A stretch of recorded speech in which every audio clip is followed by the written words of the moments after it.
Before we begin, viewer discretion is strongly advised. The following is for educational and entertainment purposes only. This is the verbatim federal courtroom testimony of the Sean Diddy Combs trial, as reported by Inner City Press. In a shocking twist no one saw coming, Wendy Williams, the queen of hot topics, the one they tried to silence, has now taken the stand in federal court. After decades of rumors, suspicions, and relentless industry backlash, Wendy is finally putting it all on record. Her testimony isn't just about Diddy, it's about a pattern of protection, silence, and systemic abuse in hip-hop and entertainment. From Jay-Z to R. Kelly, from radio blackballing to NDAs, Wendy came armed with dates, quotes, and chilling recollections. This wasn't a tabloid segment, this was a bombshell deposition, under oath, with everyone listening. What she said about Diddy, Jay-Z, and their twisted connection. It could tear down an entire industry. Buckle up, because Wendy Williams just turned the courtroom into her purple chair. When Wendy Williams entered the courtroom, it didn't feel like a celebrity appearance. It felt like the arrival of someone who had been buried alive and clawed her way out just to finally tell the truth. She wasn't here for headlines. She wasn't here for drama. She was here because, for years, the media tried to silence her with lawsuits, threats, blackballing, and mockery. And now, all those warnings, all those rumors she put out on her old radio show were part of a federal investigation. She sat down, looked directly at the jury, and adjusted her microphone with a calm but deliberate pace. I was never messy. I was never bitter. I was never lying. I was early. Wendy wasted no time reminding the court why she was there, to testify under oath about the behaviors, threats, cover-ups, and patterns she had long accused Sean Diddy Combs of orchestrating. When I first started talking about Diddy, she said, I wasn't trying to tear him down. I was trying to wake people up. The courtroom watched as she placed a stack of papers in front of her, printouts of old show transcripts, emails from executives, and a timeline of everything Diddy allegedly did to shut her down. She started in the early 2000s. He was protected. Everybody knew it. You couldn't talk about Puff without a phone call coming in an hour later. She detailed moments where station managers warned her, advertisers pulled out of her show, and threats were made in subtle but unmistakable ways. You're doing too much, Wendy, they'd say. You're gonna get hurt, Wendy. She described being chased, quite literally,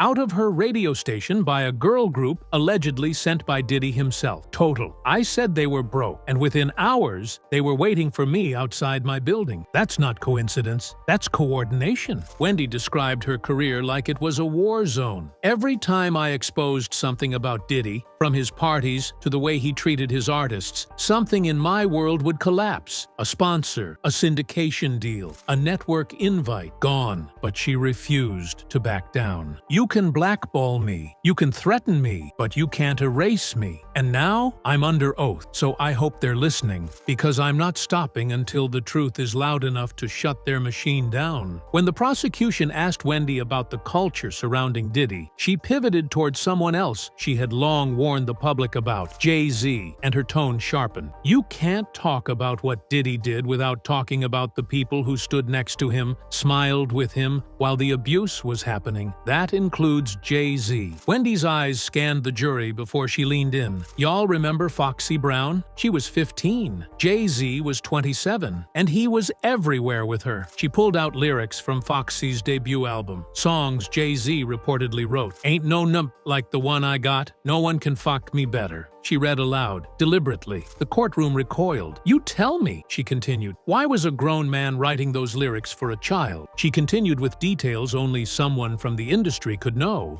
Rumors of Jay picking Foxy up from high school, lavish gifts, shopping sprees, and hair appointments funded by a man almost twice her age. This wasn't a label signing. This was grooming. Then Wendy dropped something even darker, an alleged tape. There was a rumor for years that a tape existed. Jay-Z, Foxy, and Jamie Foxx. You never heard about it again? Why? Because suddenly, Foxy's home was burglarized. The tape, gone. She let the words hang in the air. Coincidence? I think not. Wendy said she was fired from her top-rated radio show shortly after suggesting that Jay-Z's relationships with underage girls needed to be investigated. They called me toxic, but now you're seeing that everything I asked was worth asking." The prosecution then asked if she had any concrete evidence. Wendy nodded. "Email, call log, producers who backed out of my show when I brought up Jay's name." She told the court that Jay-Z's team made quiet calls to industry insiders to blacklist anyone who spoke about Foxy. "They turned me into the villain," she said, "just for asking what any decent person should have asked." Then she turned to the jury. "You think I lost sponsors for being messy?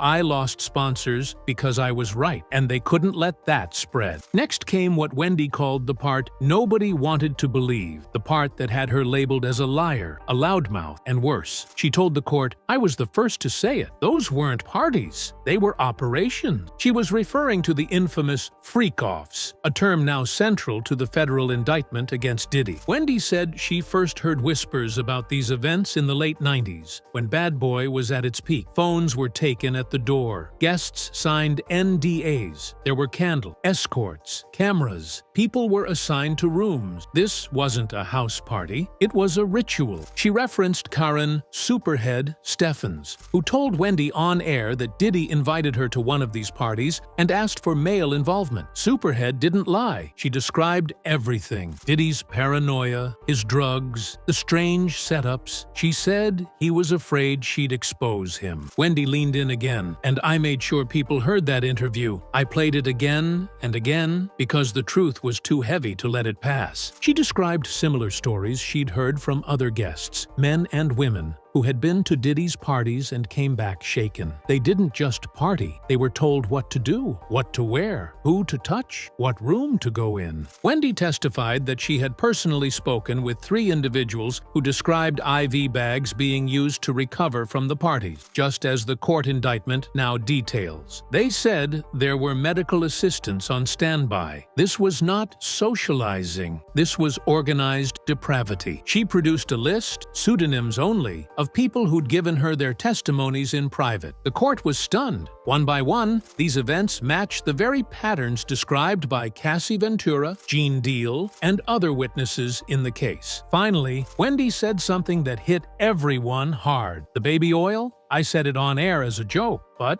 it wasn't funny. They really found over 1,000 bottles, just like I said. You know why I knew? Because people told me, and I was the only one willing to say it. She sat back in the chair, composed, and looked over at Diddy. All these years later, and we're finally here. Now it's not gossip, it's evidence. As the courtroom grew more silent, Wendy Williams shifted focus to someone else she had been defending for years, Cassie Ventura. "I said it back then," she declared, eyes never leaving the jury. "Y'all were mesmerized by the diamonds, the music videos, the red carpets, but I saw a scared girl. I saw imbalance, and I said it on the air. Something about that relationship was off." Wendy testified that she had tried to warn her listeners as early as 2008 about the obsessive control Diddy allegedly had over Cassie. She was 19. He was pushing 40. That's not love, that's leverage. Wendy explained how the mogul's lifestyle, jets, private security, industry pull, made it nearly impossible for Cassie to leave. "I said it then, and I'll say it now. She didn't need a boyfriend. She needed a bodyguard." She reminded the courtroom of a clip she played on her show years ago, where Cassie looked down during an interview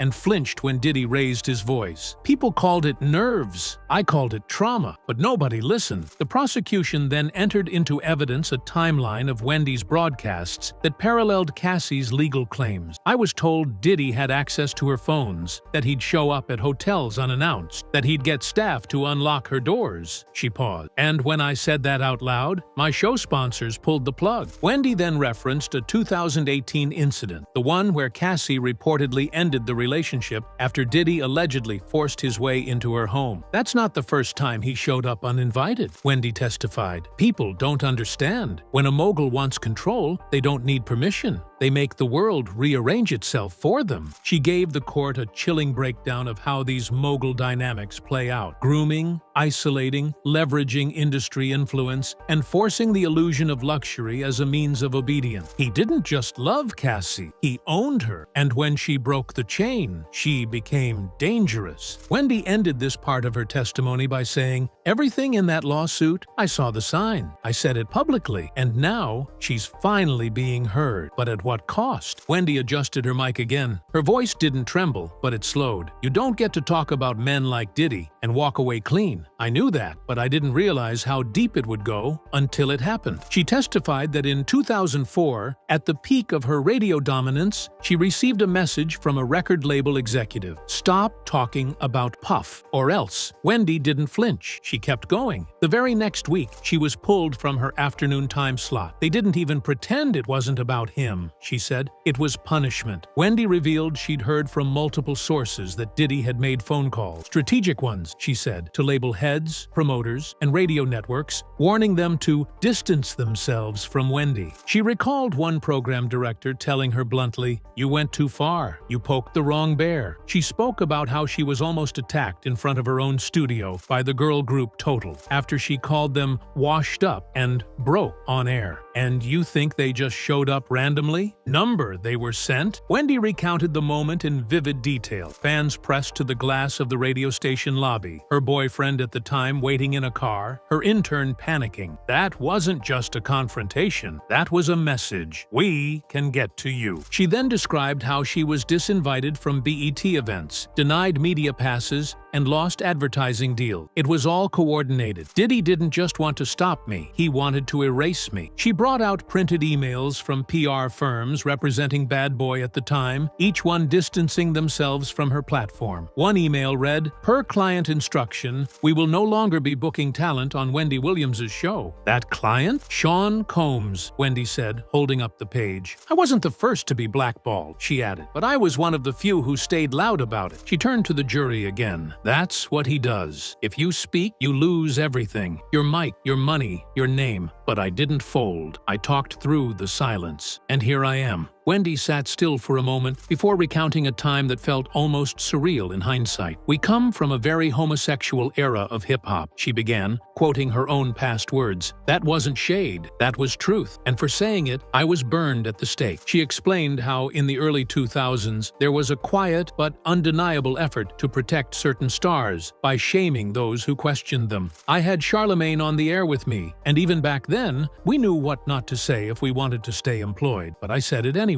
She brought up her 2004 book, The Wendy Williams Experience, which was full of coded references and veiled warnings about Diddy, Jay-Z, and their after-dark lifestyles. People called it gossip, but now the government calls it evidence. Wendy then recounted a 2009 interview she did with former Bad Boy artist Mark Curry, who had just written Dancing with the Devil. "He called Diddy the shadow that ruins people." I agreed. And suddenly, that interview disappeared from the radio station's archives. She told the court that every time she tried to feature someone critical of the industry, Superhead, Gene Deal, Jaguar Wright, she got pushback, emails, threats, even FCC complaints. "They tried to shut me down through every angle they could." Then she dropped something that caught the court's attention. There was a list, not written down, but everyone in the industry knew it. A list of people you couldn't talk about. "And when I broke that rule, I paid." She explained that her Hot Topics segments were constantly being flagged for review, that show producers were being threatened by talent reps, and that executives warned her, off the record, to back off. "They said I was going to mess it all up, for them, for the station, for myself." She paused. "But now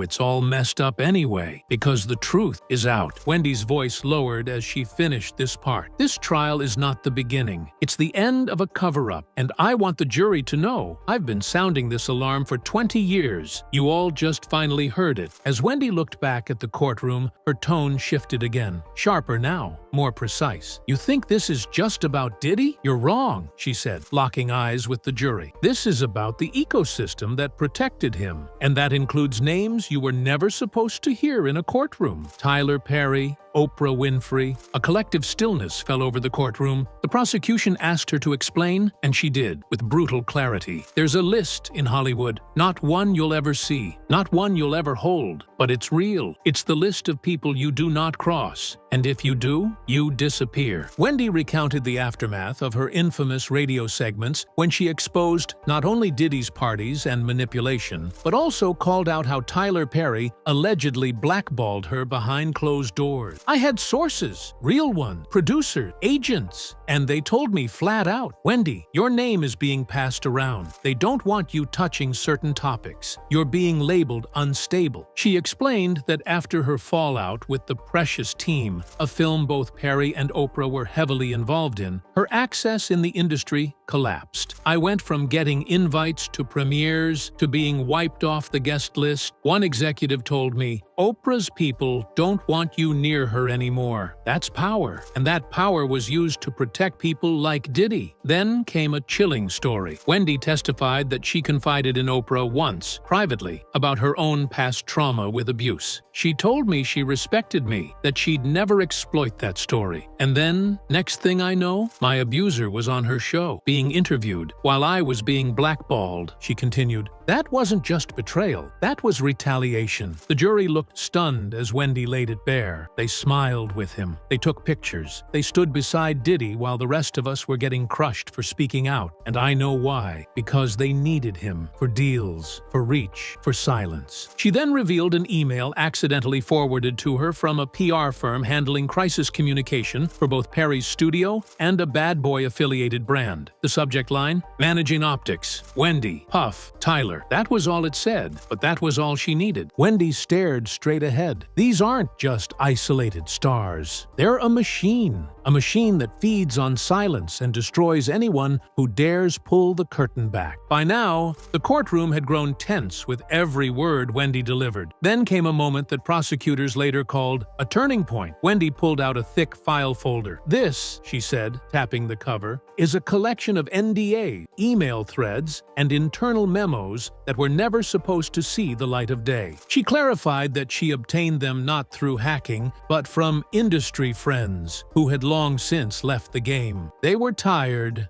of watching women disappear, tired of seeing truth labeled gossip. Wendy began reading from an NDA dated 2007. The name redacted. The language? Ominous. Subject agrees not to disclose any private gatherings, recordings, or interactions with Sean Combs, his guests, or associates. Violation of this agreement may result in financial penalties and public retaliation. She slammed the paper down. Public retaliation. That's how deep it went. Next, she read an internal email from a luxury hotel chain. We have prepared the presidential suite with all requested amenities, including extra linens, candlelight lighting, and discretion measures. Mr. Combs's assistant will arrive for setup prior to guest entry. The date on that email? 2015. Cassie was still with Diddy. You think this was just celebrity partying? Wendy asked. Number, this was a system. This was planned, funded, scheduled, and cleaned up afterward. She revealed that she had evidence of payments made to publicists, talent managers, even bloggers, all to manage the narrative. One email instructed a writer to avoid any reference to recent rumors and instead push an article on Diddy's philanthropic work. Then came a photo, one that prosecutors presented to the jury. Diddy, Tyler Perry, and a media consultant known for her crisis sweep services, all standing together at a 2019 gala. They were smiling, Wendy said, smiling while women were getting paid to shut up and others were getting destroyed for not signing. She told the court that she, too, was offered an NDA. They wanted to shut me up, said I could have a syndicated TV deal if I agreed to move on from the topics I was covering. I said no, and I paid the price. The jury was silent as Wendy concluded, the silence they bought cost others their freedom, their peace, their truth, and now it's all unraveling, one NDA at a time. As Wendy Williams reached the final portion of her testimony, she didn't break. She didn't cry. She simply sat with the weight of 2 decades of warning the world and being ignored. "You see Diddy on trial," she said, her voice calm and controlled, "but I see something much bigger. This isn't just about what he did. It's about who let him do it." She gestured to the defense table. "You see one man, but behind him is a legacy of silence, a tower built on fear, on NDAS, on power plays and party invitations and billion-dollar handshakes." Then she turned directly to the jury. "And every time someone tried to speak, that tower crushed them." She reminded the court that while Diddy was the one charged, others, Jay-Z, Perry, Oprah, the labels, the handlers, had sat quietly for years, some even watching the abuse happen firsthand. They shook his hand, they took his checks, and they made sure anyone who asked questions was pushed out the door. Wendy concluded her testimony with the same voice that made her radio show famous, commanding, raw, and unfiltered. "I was called bitter, I was called crazy, but I was right, and I would rather be right in hell than be silent in heaven." She looked toward Diddy, who had remained mostly stoic through her testimony. "You thought I was gone. You thought your power was enough, but now you sit where the truth finally caught up to you, and I hope it's loud." Before stepping down, Wendy turned once more toward the gallery. "This trial is not the end. It's the beginning of people finally naming names, of the walls cracking, and of the whole tower one day falling down." And just like that, she walked out, not as a talk show host, not as a gossip queen, but as a witness whose voice could no longer be denied.